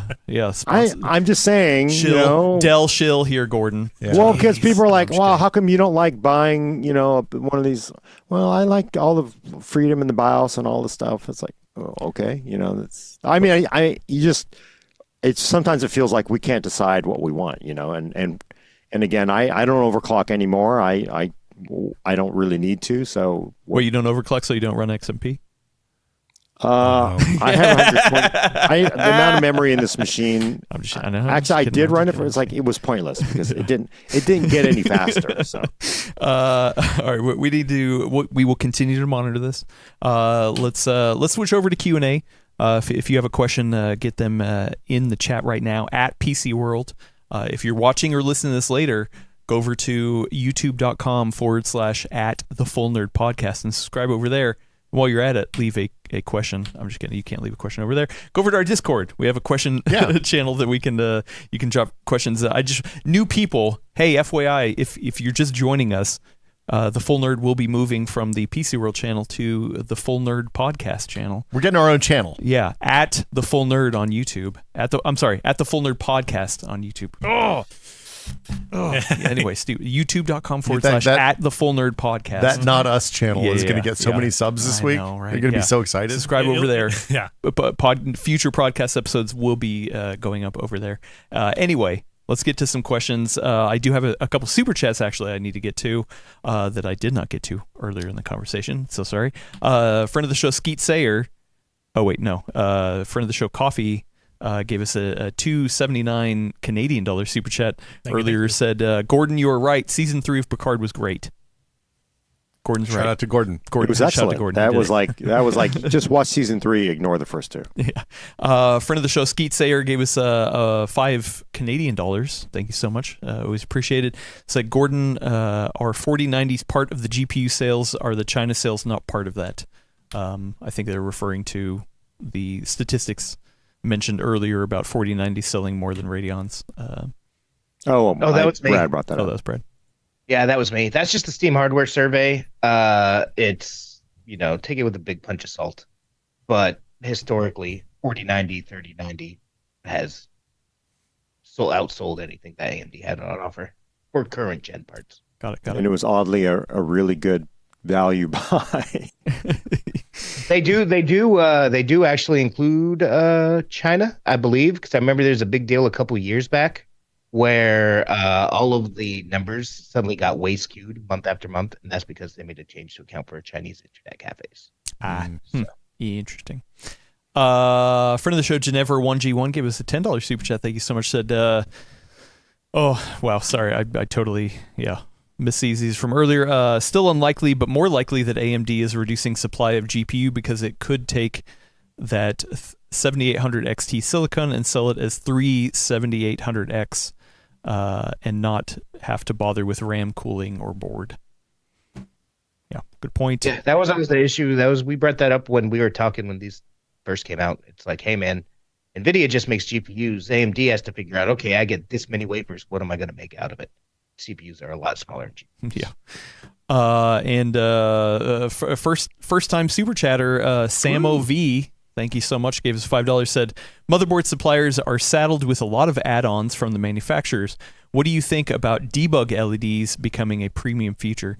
And Gordon, this is definitely something you've talked about before, where the motherboard manufacturers have to get saddled with all these extra costs because who's going to put it in the box? Well, we'll just make the motherboard put it in the box. Yeah. What do you feel about LEDs becoming now? Now it's a premium feature, but debug LEDs are a good thing to have. Yeah, they are. I mean, it feels like what should happen because not everybody needs a debug LED, but it feels like everybody needs one. So maybe if they could coalesce around a universal interface, and then you could buy a debug indicator you plug into any, either an ASUS MSI or Gigabyte or ASRock board and have it read the information out for you. There may be something on the market like that, but probably not as universal. I've seen some in the old days where you slot it into PCI, but I'll have to look to see if there is a universal answer for that. I forget what they're called, but like cards have the thing where you plug it into the ODBI. maybe? ODBI, yeah. Onboard diagnostic too, OBD2. Yeah. That's how they, There's by the something like way, that for PCs. that's how they steal your car. So, Oh, really? Good. Don't steal my yeah, PC. they, because the genius of like, I don't want to have to use keys. You basically amplify the signal from your keyless fob, starts the car up, they drive the car away, and then they go like, a mile away, and then they plug in an OBD2 port, and then they reprogram it and add their own key, so now they have full control of your car. Man, that's amazing. And criminals are way smarter than I am. You're saying What gets me is like, you've done all this, why aren't you in Stanford? Like, why don't you put your efforts into like... So what you're saying is I should Bondo up my ODB2 port so that it's I'm safe. People actually have ODB2 blockers that you can like screw in to try to prevent them from accessing OBD2. But you would think they would actually add some kind of encryption to it, but these are car companies, so no. Wait, it's like a what is that thing you put on the steering wheel? club. The club. The Yeah. club. It's like a club, but for the port. So here's the real question. Why don't we bring the PC speaker back? Because those beep codes, turns out, it's a cheap, readily available interface. Two pins, a little spot piezo or a little speaker. I mean, it's still on motherboard, so yeah. Well, you could use your own. I mean, I have them. You can just, the header's still there. You can just plug it in. They're kind of hard to get now, though. Like you can't like Brad wanted one. He had to go. Other Brad, my Brad, Shoemaker. not our Brad here. Wanted one and had to go buy it off eBay, and it was a dusty old spider infested thing. It was not new. Yeah, it does feel like, I don't know though, because those speakers, it's like having to have it. Sorry, I don't want to hurt anybody's feelings, but it's like having a long conversation with Captain Pike after he's been like in that chair in the what was that original Star Trek episode? What's the Star Trek themed episode? This the Menagerie, I believe, is the that Menagerie, one? Yeah, right. Like, hey, how's it going, Captain Pike? What do you think about this whole Intel? Yeah. Yes, you're worried about it. Wait, was that 2 yeses or was that a no? Because I was. No, wait, that's yes though. No, I mean those things sucked. Well, and we have an old case over here from one of your Maximum PC Dream Machine builds, actually sent to us by Falcon Northwest. It's an old one, and recently I was like, wait, why is the speaker mounted to literally the bottom of the case, just like pointing down? So and I can't remember. Yeah, one of you guys were just like, oh yeah, because it vibrates through the aluminum. Entire of the metal case. frame is a resonance chamber for it, and it sounds like. I've not heard that, so. Well, I mean, like I think what would be nice is not only, I mean, again, this is like fantasy, but not only for debug where you have to like, what the hell? What is an ASUS 7E the same as a Gigabyte 7E? Like you're trying to like, I don't know. And you look at all, but they actually have tried like over the years. We've seen. I have a Prime board, and actually it has an OLED on it that tells you plain language like booting OS, enumerating RAM, all this stuff. So like, but what if they could all agree to give you plain translated information in a universal plug-in adapter across any board that gives you that information? Intel SVID defaults, fail-safe. That's why we're not going to get that. Yeah. But Gordon, who's going to have to pay for that little motherboard vendors? Exactly. Of course. Again, because as we know, hey, gosh, and then for people who don't know my joke here, it's like when we have SLI and Crossfire, how are end users going to get these adapters to run SLI or Crossfire? Well, feels like it should go with the graphics card because you're buying graphics card, right? No, let's just make the motherboard vendors included. Well, they have to be hard. They made them hard, so then they had to be spaced to fit the slots, right? It had to be the motherboard vendor because then otherwise the graphics card people would have to ship 8 of them. I just think it's, and then like I would think about like SATA cables. I mean, every single thing that you have to like, there's always some extra crap that like, oh, this would be good for people. And Straight the to the motherboard landfill. vendors have to throw it in their box. But I mean, every single motherboard vendor is like, why do I have to include all this stuff? Why do I have Hopefully a they're like Thunderbolt down bridge? to like just giving you 2 SATA cables instead of, more. But Why? Good times. Yeah. Good times. We do have, I don't have a specific question, but there's a lot of people in the chat early on was asking us to comment on the EK water blocks thing. Gordon, do you want to? I know you've talked to our friend Steve over at Gamers Nexus. Yeah. Have you been watching the coverage over on the EK water block stuff? Can you Yeah, and maybe quickly summate the situation? So there's been 2 videos Summate, from is that Gamers the- Nexus, Stephen summarize? Burke over there. First video was like, oh, they're in full meltdown. They are not paying employees. They are not paying their vendors, allegedly. And it's turning into a major mess.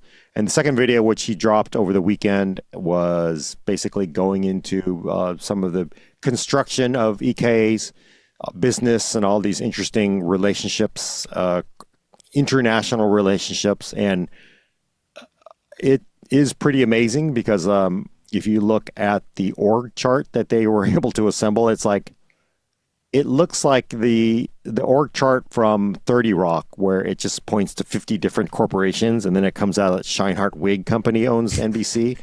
It's like, who exactly is in control of this? And again, I don't really know, and I don't think the video has gotten to the bottom of it. It feels like there's going to be a part 3 at some point, but it doesn't make you think that EK's got that bright of a future. We don't know. It's entirely possible they can get everything in order, but it doesn't look good. And it is the construction of everything doesn't look good, and the fact that there's the employees that are not getting paid, and I guess that is also not good. So I don't know what to say, except we have to wait and see what happens. And I will say it's a shame because EK has made some incredible products over the years. They really have pushed custom water cooling to the limits. There's plenty of other competitors now in the same space, though, and it feels like the business model may be under stress because, by the way, it's pretty hard to sell 2080 Ti water blocks, 4 years after the card has been off sale, but you still have the inventory. So it may just simply be the business model is not going to be the greatest, but it is unfortunate. So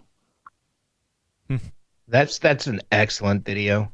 I agree with everything you just said, Gordon. And just whoever's watching this, if you haven't seen, I'm sure most of you have, Gamers Nexuses.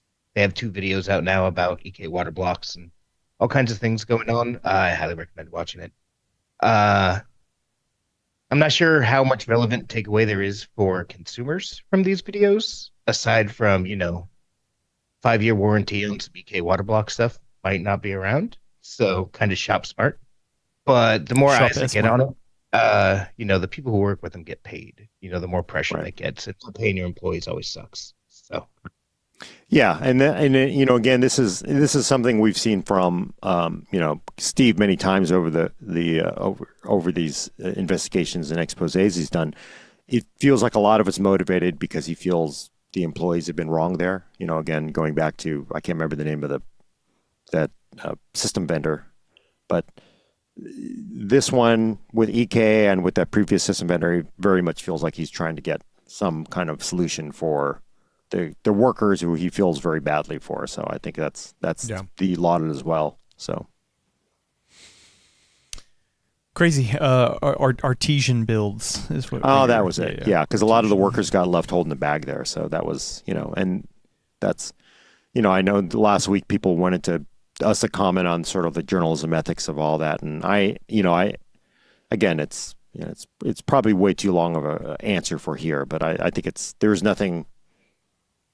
I think everything would be approved. There are many forms of journalism that are practiced and different roles and advocacy journalism, especially to help employees of a company has been practiced by many places as well. So I think that part is fine.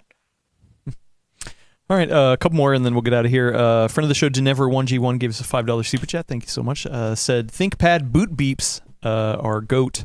Hold your phone up to it and it gives you detailed info, including serial number. What? That's incredible. I had no idea. What? My washing machine does that. Really? Mm-hmm. There's a mode where you play it and then it somehow listens to the noises it makes and then they can tell you what the error is. Well, so a lot of the Google smart speakers do that with ultrasonic stuff. Like that's how they communicate to pair new speakers and stuff like that before they had Bluetooth in them. Okay. But I've never heard of this. Hey, we'll give you your serial number and stuff in an audio code that some app can decode on your device. That's amazing. Wow. Well, I'm fully back on board the little speakers on the motherboards. Yeah. Yeah, that's oh man, I had no idea. Yeah. Look, you want to talk about buying something for stability? Go get a ThinkPad, right? Yeah, there you go. Magnesium frame. I don't want to sidetrack us too much, but this again gets because we're all saying we would love to have standardized, postcode definitions that we could all have, but again, that's it's again one of those things that sort of eats into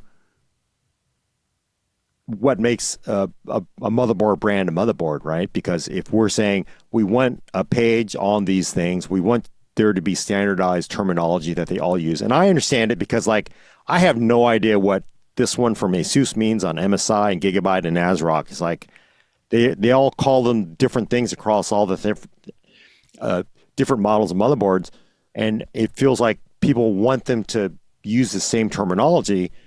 I think the problem if you're a motherboard vendor, it's well, what do you think? We put actually work into this where, we are doing special secret sauce and we think we should have the right to be able to make it different, because ours might be different than them, because there's exactly a reason why our motherboard is different from their motherboard and their motherboard is different from their motherboard.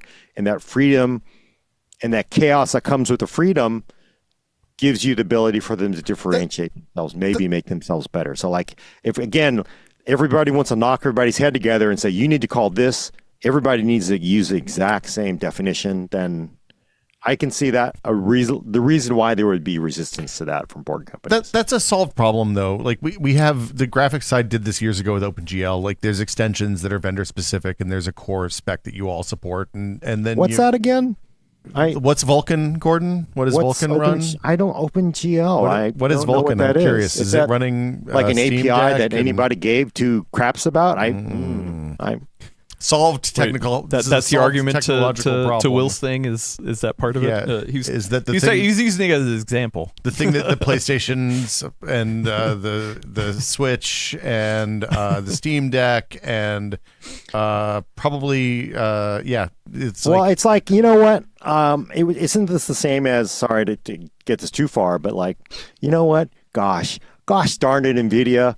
You know, this whole CUDA thing you got, we need a standard. You know, you need to just use a standard. That way, it just like, it makes the world better. That's not the same thing. Like, man. there should be like, I know. Yeah. There should be like a Jensen laughing at you.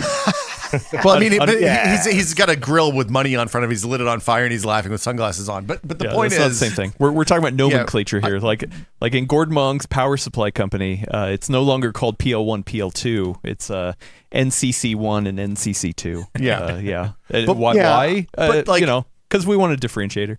I'm just saying these companies, they want to be able to have a competitive advantage against somebody else, and embracing open standards and being nice and being the same as everybody else, being forced to be the same, doesn't really support. That's not what we're asking. But this is an AMI problem, right? Like AMI could write, hey, here's the beep codes for the error messages, and then give an extension space inside there that the vendors can put their own stuff in. And then like this is not a difficult problem to solve, is all I'm saying. Well, for the postcodes, I guess, except that some boards will give you a different postcode because it's a different motherboard, right? It may have a different function, and so how do you deal with that? It lives in the extension space. Yeah, we should move on to the next topic, man. I'm so done with motherboards. Agreed. Let me go back over to Discord. This is a fun one from friend of the show, mostly running it stock-ish.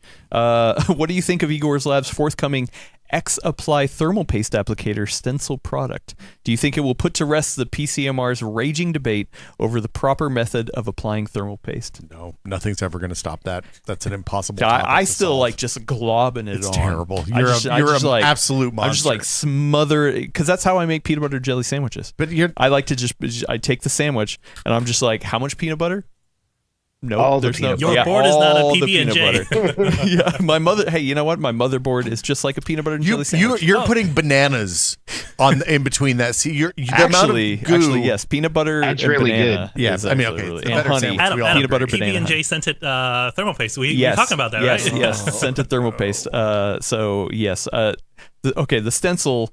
I mean, this is I like the stencil idea. Will it stop me from just, globbing on thermal paste? No, but it's at least an easy, quick way, right? To be like, hey, if this is a really good way to do it, then it's at least good shorthand for people who maybe not understand. The amount of paste you put on made me think that those people that use those graphite pads are on the right track.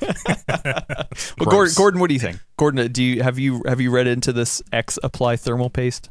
I saw the pictures of it. It looks nice. There are other companies that have made stencils to apply thermal paste as well. We did a short on it. It was obviously pretty silly, but it's not a bad idea, especially for somebody who is new to PC building, because as we know, it probably isn't as critical as a lot of people say it is. So it feels like it's a good idea. I do wonder why some of the shapes that are on there, I'm not sure what. Like some of them are hexagons, some of them are circles, right? So I'm not sure what that does except look cool. So, but the graphite pads do seem like the way to go, right? For certain applications, yeah. I like the training wheels. They should be probably included in the box with the motherboard. Oh no! Oh, no! Okay, we're not going back to motherboards. Look, the No, trading. but why don't they? Thermal paste should just come with the motherboard because the CPU goes in there too, right? Look, why does the cooling vendor have to put the paste on the bottom of the cooler? Why isn't the CPU vendor putting it on there? Think about it. Yeah, I Do they mean, ever wouldn't it make get it together? easier?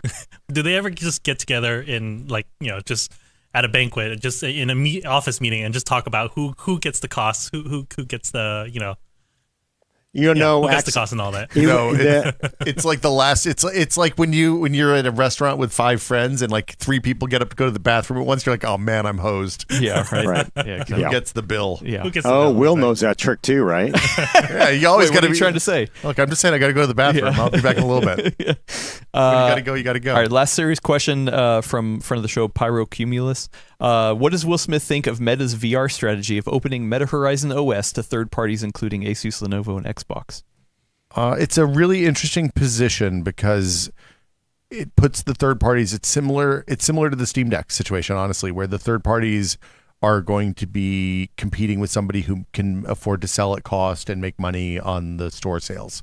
So I think more competition is probably always good.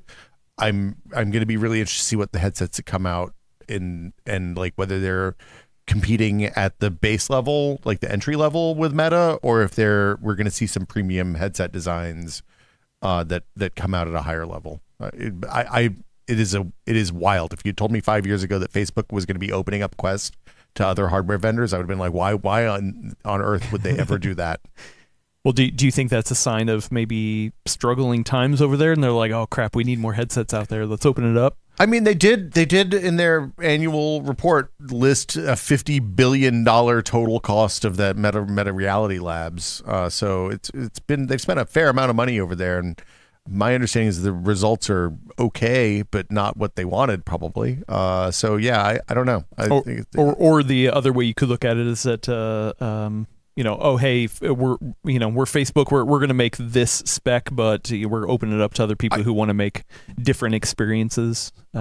It to me it is an indication that I think they're shifting to, hey, we want to make the OS for this, not necessarily the hardware for this. We don't want it to be we want to be an Android, not an iOS. Is kind of the vibe I'm getting. So okay. I don't know. Well, and so now that Windows over. Well, now that Windows Mixed Reality is not viable either. Dunzo. Yeah, so I mean, I think at this point, like there was a report, I don't know if it was corroborated, but that Valve has stopped making indexes, which kind of makes sense because their other headsets that are higher end in that market now. I think a lot of people are probably using Quests that are hooked up via the wireless link to do Steam VR stuff at this point. Yeah. Which is a much easier solution, doesn't involve lighthouses and all that stuff. Like I think the thing that's going to end up happening is that VR is going to end up being a niche market until such a time as the headsets are less unwieldy, or when we can put on our glasses and we put the old guys just into the eye doctor glasses that go on over top when you have your eyes dilated. You put those on top of your regular glasses, then I think then we'll see broader adoption of VR. But I think for now it's niche mode and Beat Saber and I thought Apple was going to save us. I mean, I don't know if you're aware, but that headset costs $3,500, Adam. Yeah, and have you seen all the latest news is that the sales are cratering. There's a report that they're basically, canceling production orders because ain't no one buying them, and they were $3,500 retail, and if you go on eBay, they're heavily discounted. So all indicators are, the Apple whatever it is, Vision Quest Pro is now also failing. I kind of feel I hate to say it, but it feels like VR is dead. I mean, well, you've said I don't think it's dead. You said that in 2015. I have a stupid index. Well, I think it's kind of in one of the lower stages of that Gartner hype cycle thing. Yeah. I think there's good practical reasons. I think it'll be around in the future in some way. I'm not sure if it's going to be the VR headsets, lighthouses, and everything that we've been doing. But yeah, it's definitely not a massive consumer hit. I wonder, has Apple started selling refurb Vision Pros that were returns? That's the thing. That's a good. Yeah. Huh. Yeah. I don't know. How much I are you just- willing to buy it for, Will? Oh yeah, good question. $15. I've used one. I'm $15. good. No, okay. Like I went over and a friend of the show, Norman Chan, let me come over and use his for a couple hours one day. And I was like, oh, I got everything I needed out of this. What are you going to charge me for this? Or he's like, no, you're good. You can just, take the dog when I go out of town next time. I was like, okay, you're There good. you I like They it. are not selling refurbs as far as I can tell. Not yet. Which- Not yet. Not yet. Not yet. Well, I mean, I assume that means that there's a warehouse of them piling up as people return them at the end of their 14 days. And they're just at some point the floodgates are going to open. Because it's not like they're going to just melt them all down. Yeah. We'll I see. mean, it just feels to me like we've seen basically Microsoft fail at this. We've seen, Facebook fail at this. We've seen, not yet, but, some people would probably say that Apple's failing at this. These are multi-trillion-dollar companies that cannot get this right, and it ain't good. It just feels like, I'm sorry, it's not. I don't think it's gonna escape. I think, I was a firm believer in it. I bought an index, but it's getting sucked into the black hole. It's never going to escape the gravity well at this point. It looks like. I think the thing that has become clear is that the big uncomfortable thing you strap on your face is something that most people aren't willing to deal with.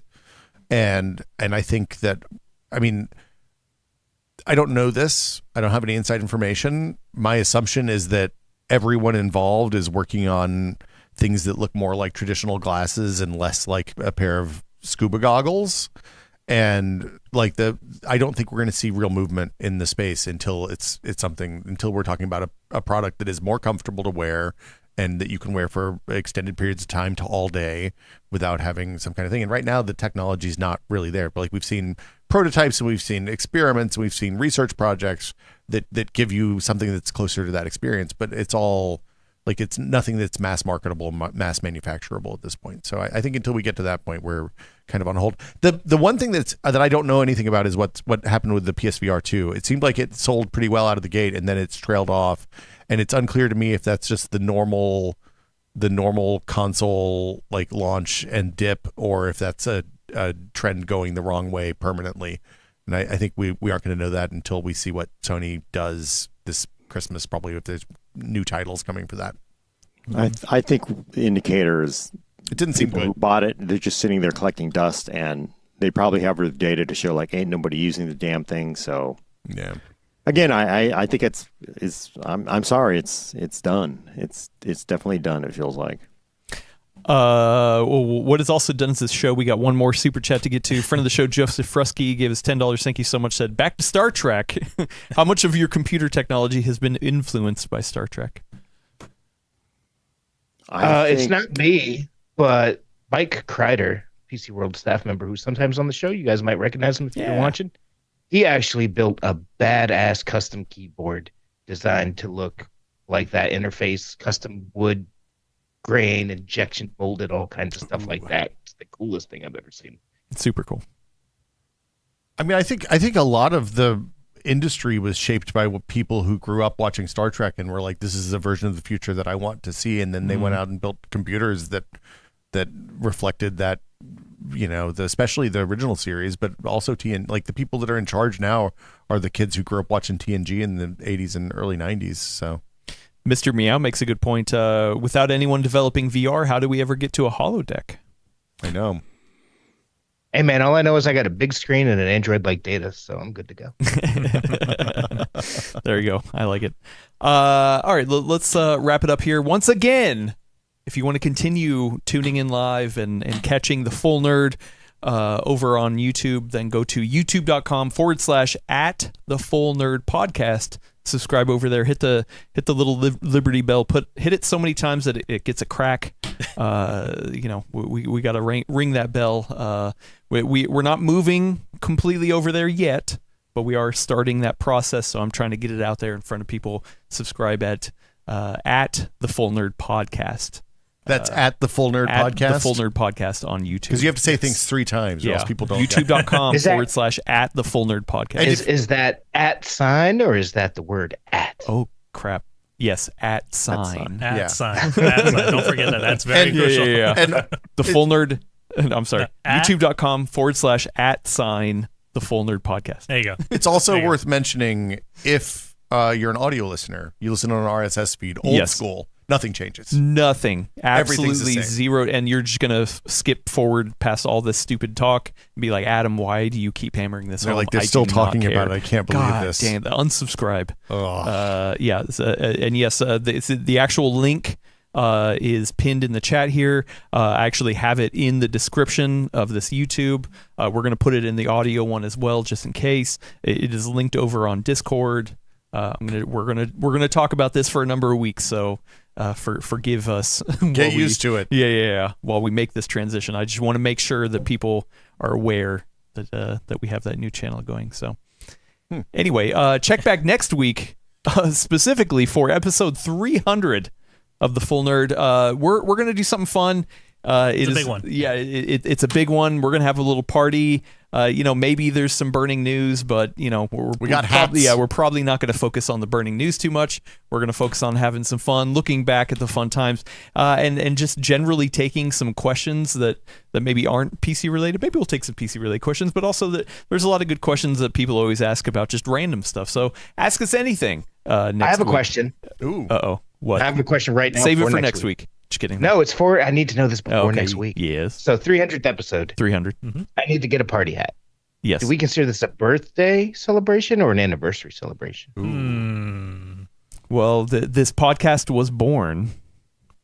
So I Wow, yeah. really? I wasn't here for that one. Yeah, That seems yeah. We messy. birthed It was the awkward. podcast. It was awkward. At some point, we talked about dilation on this exact podcast. So I'm going to say this podcast was birthed. Can I get a pair of glasses that have a 3 and then 2 zeros on the eye holes? I hope so. Okay. We're going to go to the party store and figure all take this a look. out. We'll see yeah. what- So hopefully we'll have some fun stuff. Yeah. Anyway, until then, let me give it. To listen to us on the go, subscribe to us at Apple Podcasts, Spotify, YouTube Music Podcasts, anywhere you can point your RSS feeder to. If you are on one of those services, please leave us a review. Every time you do, I read one, and it warms my heart. Yeah, so that's a He good shares one. them sometimes. He's not lying. His heart's cold and it's true. icy the rest of the time, so please read them. He's so mean. Exactly. I want to thank Gordon for taking some time away from the Enterprise to talk with us. Thanks. And I want to thank Brad for putting down your cutlass and chatting with us. I always leave reviews, but I never click the bell. Sorry, Adam. Ah, crap. All right, we got to smash that bell. Will, thanks for hanging out, man. Hey, always glad to be here, Adam. Yeah, good times. And Willis and Alex are gonna thank you for control of the verticals and horizontals. Take us out of here. All right, thank you, Adam. Thank you, Alex, for being here, shadowing, and great to have you on our team. Hey, Internet, thank you for tuning in. You are all asking in the chat right now, will there be cake? Come on, you know me. There's gonna be cake. There's gonna be some dessert. Food. There's gonna be food for Food will sure. be served. Definitely will be served. Foods. Yes. So tune in for the big 300, and we will see you then. Bye. Bye.